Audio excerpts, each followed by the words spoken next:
कि मैं यूपी की नारी हूं, बेखौफ सताई जाती हूं, राम राज्य का झांसा देके बलि चढ़ाई जाती हूं। महिला की सुरक्षा के नाम पर जीरो है और जब बड़ी बड़ी बातें करनी होती हैं तो हीरो हैं। महिलाओं को आए दिन किस तरीके से जलाया जा रहा है, मारा जा रहा है, सामूहिक दुष्कर्म किया जा रहा है और आपकी सरकार जो है वो चुप है। कहां थे आप जब घटना हुई हाथरस में, मथुरा में, मेरठ में, सुल्तानपुर में, कासगंज में, कौशाम्बी में, बनारस में, लखीमपुर खीरी में, उन्नाव में और फतेहपुर में बेटियां बर्बाद हो गई। कहां थे आप? पार्लियामेंट में आप नेहरू को कोसो और जब यूपी की विधानसभा हो तो आप नेताजी को तोसो, क्योंकि आपसे महिलाओं का नेतृत्व नहीं देखा जाता है। आप तो महिलाओं के नेतृत्व को दरकिनार करके सिर्फ नारी को नारा बना करके इस्तेमाल करना चाहते हो। ये भारतीय जनता पार्टी का असली चेहरा है कि ये बिल पे चर्चा तो बस एक बहाना था, महिला का नाम लेकर वोट पर निशाना था। कि अगर वास्तव में भारतीय जनता पार्टी को महिला के अधिकारों की चिंता होती तो 2023 सितंबर में पार्लियामेंट में सर्वसम्मति से पास हुआ बिल 2.5 साल बाद आधी रात में नोटिफिकेशन जारी नहीं किया जाता। भारतीय जनता पार्टी जिस तरीके से महिलाओं के साथ व्यवहार कर रही है वो किसी से छुपा नहीं और आज यूपी की प्रत्येक नारी इस बात से परेशान है।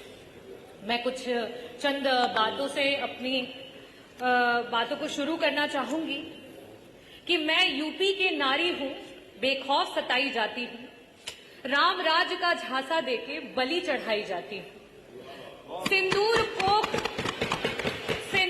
कोख और इज्जत नोच जिंदा लाश बनाई जाती हूं।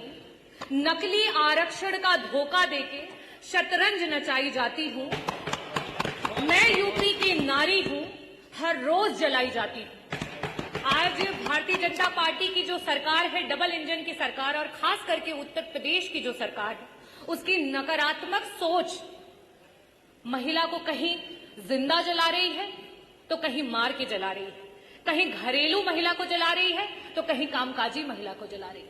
और यहां तक कि भारतीय जनता पार्टी की खुद की महिला कार्यकर्ता हो, यहां तक कि महिला विधायक को भी जला रही है और उनको जलाने के बाद देखने तक नहीं जा रही।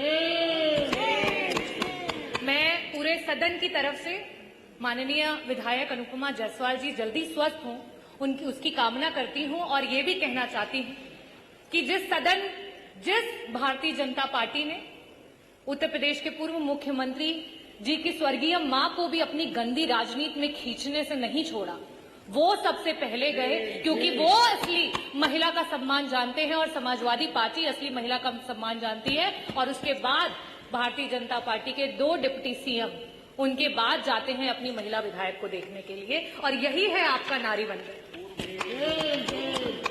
मैं जो सरकार, भारतीय जनता पार्टी की सरकार महिला की सुरक्षा की बात करती है, महिला की सुरक्षा के नाम पर जीरो है और जब बड़ी बड़ी बातें करनी होती हैं तो हीरो हैं। आज एनसीआरबी के आंकड़े जिस तरीके से दिखा रहे हैं, खास करके महिलाओं पे अत्याचार, महिलाओं को आए दिन किस तरीके से जलाया जा रहा है, मारा जा रहा है, सामूहिक दुष्कर्म किया जा रहा है और आपकी सरकार जो है वो चुप है, संरक्षण दे रही है। कहां थे आप? कहां थे आप? अभी 1 हफ्ते पहले जो है विश्वकर्मा समाज की 16 साल की बच्ची के साथ सामूहिक बलात्कार हुआ, उसको जला दिया, उसको मार दिया गया। कहां थे आप जब लखनऊ में 13 साल की बच्ची जो है उसके साथ सामूहिक बलात्कार? कहां थे आप जब गाजियाबाद में 4 साल की बच्ची है उसकी बलात्कार करके हत्या कर दी गई? कहां थे आप जब मेरठ में एक दलित मां को मार दिया और उसकी बेटी को उठा करके ले गए? कहां थे आप जब कानपुर में एक 15 साल की बिटिया को उसका यौन शोषण किया जा रहा है? कहां थे आप जब बुलंदशहर में आपकी ही पुलिस महिला की इज्जत लूट रही थी?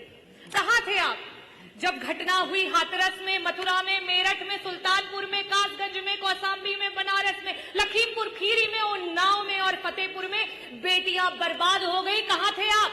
अगर इन परिवारों को किसी ने मदद पहुंचाई तो समाजवादी पार्टी ने पहुंचाई, अगर वहां कोई पहुंचा तो समाजवादी पार्टी के राष्ट्रीय अध्यक्ष श्री अखिलेश यादव जी को। चाहे पार्लियामेंट हो चाहे यूपी की असेंबली, पार्लियामेंट में आप नेहरू को कोसो और जब यूपी की विधानसभा हो तो आप नेताजी को तोसो। और क्यों? क्योंकि आपका तो यही धंधा है, क्योंकि आपका तो सारा काम मंदा है। नेताजी ने उस सोच को आगे बढ़ाया कि पंचायत चुनाव में 33% का आरक्षण ला करके महिलाओं को पंचायत में ब्लॉक प्रमुख से लेकर के जिला पंचायत अध्यक्ष से लेकर के प्रधान से लेकर के बीडीसी की कुर्सियों पर बिठाया। लेकिन आप क्या कर रहे हो?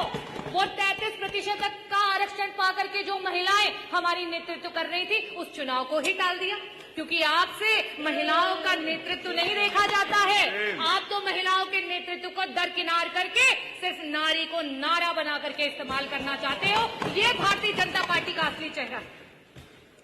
आप इस सदन में जो बैठी महिलाएं हैं, जो उधर बैठी हैं, जो इधर बैठी हैं, आप जब उन्हें एक समान नेत्रों से नहीं देख पा रहे हैं तो हम धरातल की क्या बात करें?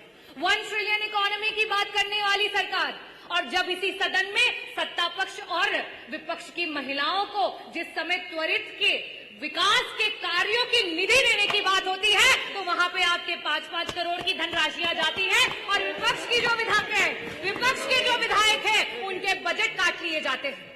क्या ये उनके विधायक क्षेत्र विधानसभा के क्षेत्रों की आधी आबादी का अपमान नहीं है?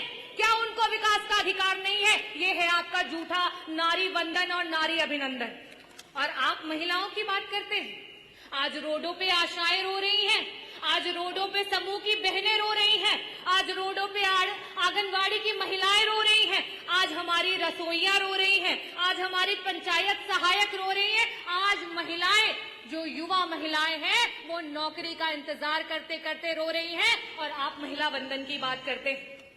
मैं आपसे कहना चाहूंगी कि अगर आप महिलाओं को सच में आरक्षण देना चाहते हो तो आज की वर्तमान स्थिति में उत्तर प्रदेश की सदन में 403 सीटों पर आप 33 क्या 50% का आरक्षण लागू करो और पूरा समूचा विपक्ष आपके साथ खड़ा हो जाएगा। लेकिन आप तो षड्यंत्र करना चाहते हो, आप तो विधानसभाओं को तोड़ना मरोड़ना चाहते हो। आप 2011 के सेंसस से अभी के आरक्षण को लागू करना चाहते हो। आप नियम कानून से नहीं चलना चाहते हो, आप सिर्फ और सिर्फ नारी को इस्तेमाल करके नारा बना करके अपनी कुर्सी को हथियाना चाहते हो। मैं आखिरी में अधिष्ठाता महोदय सिर्फ यही कहना चाहूंगी कि ये बिल पे चर्चा तो बस एक बहाना था, महिला का नाम लेकर वोट पर निशाना था और आरक्षण का ढोंग पीटकर लागू नहीं कराना था। और हम समाजवादी पार्टी के लोग हमेशा से महिलाओं के हितैषी रहे हैं, महिलाओं को आगे बढ़ाने की बात करते हैं, महिलाओं की बराबरी की बात करते हैं। अगर एक दलित महिला और आदिवासी महिला को और अगड़ी महिला को अधिकार है तो एक ओबीसी समाज की महिला को भी अधिकार है, एक अल्पसंख्यक समाज की महिला को भी अधिकार है कि उच्च सदन में जाकर के बैठे। लेकिन आपके षड्यंत्र और मंसूबे और जो भारतीय जनता पार्टी समय खत्म हो गया करने का प्रयास किया है, माननीय अधिष्ठाता महोदय अभी तो 8 मिनट हुए भी नहीं, पूरा कर लेने 7 मिनट कि अभी अच्छा करिए जल्दी करिए। जो नैरेटिव सेट करने का प्रयास किया है वो नैरेटिव धरातल पर फेल हो गया है और 2027 में पीडीए की जो ए है आधी आबादी वो बढ़ चढ़ करके आपको आईना दिखाएगी और 2027 में समाजवादियों की सरकार लाएगी। जय भीम, जय भारत, जय धन्यवाद।